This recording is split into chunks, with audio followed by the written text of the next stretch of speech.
Ici, on se trouve sur le plateau de Valençol, sur une parcelle de lavandin. Je fais également des céréales et des plantes aromatiques. Le choix des essences a été fait un peu par rapport donc à leur résistance à la sécheresse, à l'altitude, au froid également. Donc on retrouve de l'amandier, du pistachier qui était cultivé il y a très longtemps en Provence, qui a été abandonné et qui revient aujourd'hui un petit peu au goût du jour parce que adapté justement au changement climatique et aux zones plutôt arides. Les alignements sont espacés de 27 mètres avec donc 12 rangs de lavandin. Ça a été choisi pour des raisons de culture et de récolte avec le matériel. Et après, sur la rangée d'arbres, tous les arbres sont plantés tous les 10 mètres. Je démarrais en bio, j'ai pas d'élevage, donc j'ai pas d'apport de fumure, tout ça qui vient de l'élevage.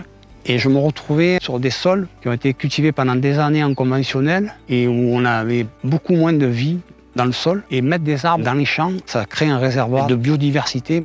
L'intérêt des arbres aussi, c'est leurs racines qui vont aller, je dirais, réguler dans le sol, que ce soit les éléments minéraux, l'eau, ensuite l'ombre qui procure. Ça va créer des différences de température dans la parcelle, donc du coup, ça agit un peu comme une climatisation au milieu du champ. On va avoir des différences de température dans la parcelle, alors que ce n'est pas le cas quand on a une grande parcelle de céréales où la température est uniforme sur toute la surface du sol.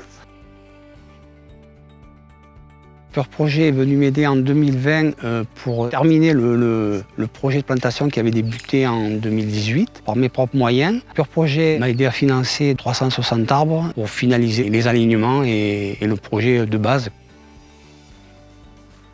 En 10 ans, ce que j'aimerais, c'est que avoir tous mes arbres et retrouver économiquement le travail qui a été fait jusqu'à présent, quoi.